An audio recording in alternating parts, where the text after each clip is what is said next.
continuidade à nossa aula nesse terceiro tópico sobre a pessoa de Cristo. Já vimos que Jesus é verdadeiramente Deus e trouxemos argumentos lógicos e bíblicos a respeito desse assunto, da sua humanidade plena, bem como da sua plena divindade. Agora, queremos fazer a abordagem a respeito da unicidade da pessoa de Jesus Cristo. Você sabe o que significa dizer da pessoa una de Cristo, a unicidade da pessoa de Cristo? Quando se trata das duas naturezas, humana e divina, e da pessoa de Cristo, isso se confunde. São três, são dois, é um. Como funciona tudo isso? Então, nós vamos falar agora da pessoa de Cristo, que faz a união das duas naturezas, humana e divina. Quando falamos da unicidade de Cristo, nós estamos trabalhando exclusivamente a respeito da pessoa una de Jesus. Não existe absolutamente nenhuma evidência de que Jesus tenha dupla personalidade, como já foi afirmado nas heresias passadas. A união é uma união pessoal. Isso tem um grande peso doutrinário, porque quando estamos afirmando que Jesus é uma pessoa, nós não estamos negando a natureza humana, nem negando a natureza divina. Nós estamos reafirmando que não há dupla personalidade e nós estamos dando uma abertura para a doutrina da humanidade de Cristo e da divindade de Cristo. Primeiramente, porque esta união não se trata de uma mera habitação da natureza divina na pessoa ou na natureza humana. Não é o divino morando no humano. Segundo, a união, ela é tal que Cristo se torna uma pessoa, não se torna duas. A personalidade de Cristo não está na natureza humana, está na natureza divina, que ele sempre foi Deus. De eternidade a eternidade ele é Deus. Porém, esse Deus, ele assume a forma humana, e esse fenômeno de duas naturezas em uma pessoa só foi vivenciado pelo Verbo de Deus, o Cristo, o Filho de Deus. Cristo, desde toda a eternidade, é uma pessoa da deidade, uma pessoa da divindade. Não foi uma natureza divina, uma substância divina que assumiu a humanidade ou que encarnou, mas uma pessoa divina que encarnou. Observa que não teve uma natureza divina encarnada, teve uma pessoa divina encarnada que tinha uma natureza divina. Essa pessoa divina, Jesus Cristo, ela tinha já a sua natureza divina desde toda a eternidade, e ele passa a ter uma natureza humana assim que ele se faz carne. O Filho de Deus não se uniu a uma pessoa humana, mas a uma natureza humana. Portanto, ele tem duas naturezas e continua sendo uma só pessoa, mesmo assumindo a forma humana. Ficou claro aí? Vamos dar sequência ao assunto, esse tópico sobre a pessoa de Cristo. Você já ouviu falar em união hipostática? Viu esse termo? Eu lembro de ler aqui no Concílio de Calcedônia, a Confissão de Fé de Calcedônia, e lá tinha uma natureza hipostática. E o que isso vem a ser? Você sabe que Jesus, ele é o Deus homem. Ele não é homem-deus, ele é Deus que se fez homem. Ele é plenamente Deus e totalmente homem, sem pecado, em uma só pessoa, e será assim para sempre. Isto é o que os teólogos chamam de união hipostática das duas naturezas, a natureza divina e a natureza humana. Hipostática vem do grego hipostasis, que significa substância. Então, a união de duas substâncias ou duas naturezas que está em uma só pessoa, a segunda pessoa da Santíssima Trindade. Continuando esse pensamento, a humanidade e a divindade de Cristo se uniram em uma substância. Ele herdou sua natureza humana de Maria, embora não tenha herdado o pecado, pois foi concebida foi concebido de homem, não foi concebido de homem algum, mas pelo Espírito Santo. Note que ele não herdou sua natureza divina. Ele já era, desde os tempos eternos, Deus. Ele existirá eternamente com um corpo, tanto no céu presente, quanto na terra futura, céus e terra que hão de se concretizar, quando voltar para reinar. Ele virá visível para que todo olho veja. Apesar disso, seu espírito não está limitado ao seu corpo, pois ele habita o corpo dos crentes hoje, como diz João 14, 23, e ele é onipresente, como nós encontramos afirmações em Mateus 18, 20 e 28, 20. E tantas outras referências. Porém, não vamos limitar Jesus a um corpo e não vamos anular o seu corpo, já que uma vez que ele assumiu a natureza humana, ele passa a ressuscitar e ser elevado e assunto ao céu em corpo glorioso. E assim como ele é, o veremos e havemos de ser, como diz a Bíblia Sagrada. Então, essa afirmação da união hipostática de Cristo, ela nos faz entender melhor que a substância material e a substância espiritual, ela se une na pessoa de Cristo sem confusão e sem divisão das propriedades. Quando admitimos que o Filho de Deus está revestido dos atributos da humanidade, com um corpo nascido de mulher, que cresceu em estatura, foi visto, sentido e tocado, que tem uma alma racional, que se perturbava, que se frustrava, que desfrutava e crescia em sabedoria e conhecia determinadas coisas ou não conhecia determinadas coisas, estamos dizendo que ele não é um complexo de propriedades sem a substância humana.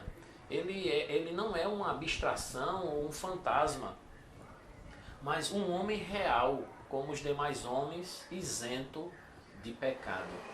Então toda essa composição material do Cristo, isso é verdadeiro e confirmado pelas Escrituras.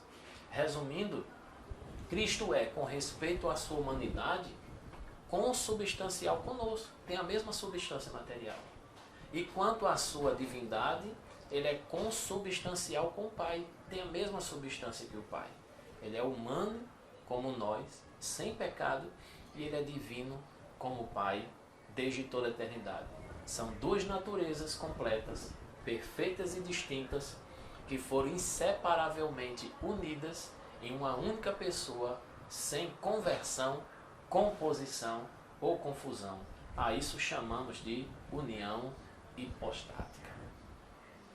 Esse resumo faz com que a gente entenda a importância que se tem de afirmar a humanidade, a divindade e a pessoa de Cristo, para não cair naquelas heresias antigas que afirmamos no passado. Você já ouviu falar também na natureza teantrópica? Tem a ver com isso que estamos afirmando. A pessoa de Cristo, ela é teantrópica. Essa expressão vem de duas palavras gregas que significa Deus e significa o homem. Deus, theos, e a parte de homem que é anthropos. Então, teantrópica é a afirmação de uma natureza divina e humana que Jesus, a pessoa de Jesus, ele tem. Jesus declara a sua natureza divina, enquanto ele também declara a sua natureza humana. Ele se diz ser filho de Deus e se diz ser filho do homem. Isso denota essa natureza teantrópica que nós estamos falando teologicamente aqui. Então, nós podemos dar continuidade ao assunto nesse tópico 4 sobre a obra mediadora de Cristo. Mediador, se quisermos dar uma definição, é aquele que faz a ponte, que age intermediariamente entre o trabalho de um lado e do outro oposto. Então, a necessidade é fazer a paz entre dois lados. O mediador, ele tenta influenciar um desacordo entre duas partes com o objetivo de resolver um conflito, uma disputa. Então, esse conflito, esse distanciamento entre Deus e o homem, se foi necessário um mediador, Cristo, para trazer a paz entre Deus e os homens. Nós vemos muito bem claro isso em Filipenses 2 e no texto de Timóteo, onde afirma que ele é o mediador, Cristo homem, ele é o mediador entre Deus e os homens. Muito cuidado com a declaração católica apostólica humana de que Jesus é advogado, de que Maria é advogada e mediadora entre os homens. Muito cuidado com isso. O texto 1 Timóteo 2,5 diz: pois há um só Deus e um só mediador entre Deus e os homens, Cristo Jesus, homem. A Bíblia diz que quem é o mediador é Jesus. Agora, porém, o ministério que Jesus recebeu é superior ao deles, assim como também a aliança da qual ele é mediador e é superior à antiga, sendo baseada em promessas superiores. Observe mais uma vez que Jesus Cristo, em Hebreus 8,6, ele é afirmado como mediador novamente. Nós vemos Hebreus 9,15, que diz: por esta razão, Cristo é o mediador de uma nova aliança para que os que são chamados recebam a promessa da herança eterna, visto que ele morreu como resgate pelas transgressões cometidas sobre a primeira aliança. Hebreus 9,15 mais uma vez afirma que Jesus é o mediador. Observe Hebreus 12:24. A Jesus, mediador de uma nova aliança, e ao sangue aspergido, que fala melhor do que o sangue de Abel. Nota-se que essas referências dão certeza, confirmam que o único mediador entre Deus e os homens, nessa nova aliança, nesse novo testamento, nesse novo pacto, é Jesus, o Filho, e não Maria, mãe de Jesus, homem. Por sua obra mediadora, Cristo abriu um caminho pelo qual Deus pode conceder de forma consistente, com toda a glória de suas perfeições, todas as coisas boas que fluem a partir dessas perfeições divinas. Como a morte de Cristo foi necessária para que os crentes pudessem receber essas bênçãos fiéis, de acordo com os desígnios divinos, assim a sua ressurreição foi igualmente indispensável. Era necessário que ele morresse, mas também que ressuscitasse, para que, vivo no céu, ele pudesse comunicar a nós como que os frutos de seu trabalho de parto e a recompensa de sua vitória. Ele nos gerou, ele nos deu a luz e ele nos conquistou.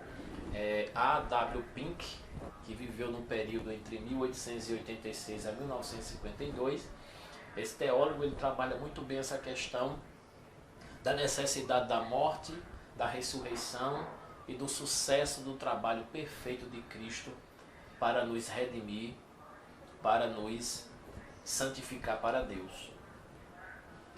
Por que tratar sobre a morte de Cristo nessa obra mediadora? Porque a morte de Cristo foi a morte de um Deus que se fez carne.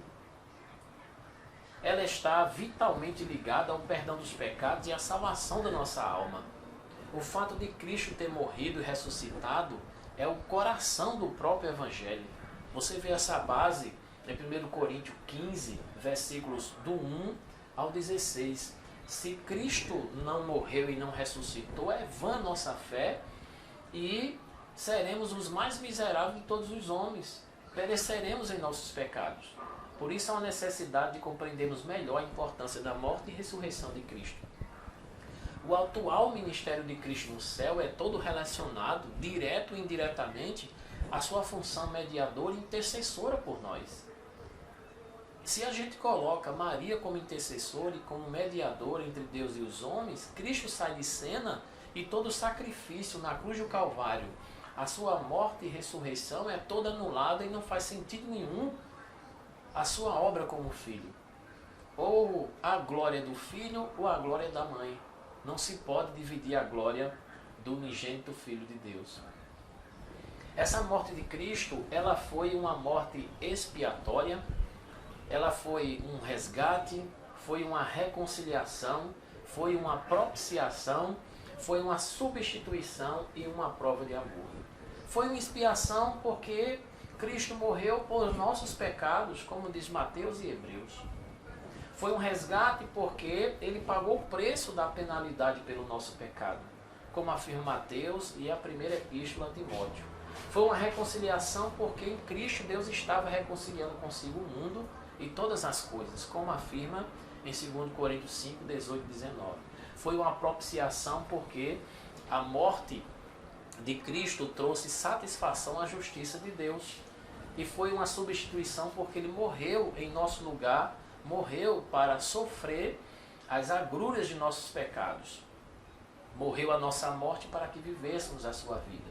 E foi uma prova de amor, como diz Hebreus 5:8, e ele morreu sendo nós ainda pecadores. Veja a importância da morte de Cristo para a cristologia e a nossa vida nos dias de hoje. Daremos continuidade a esse assunto. Deus abençoe.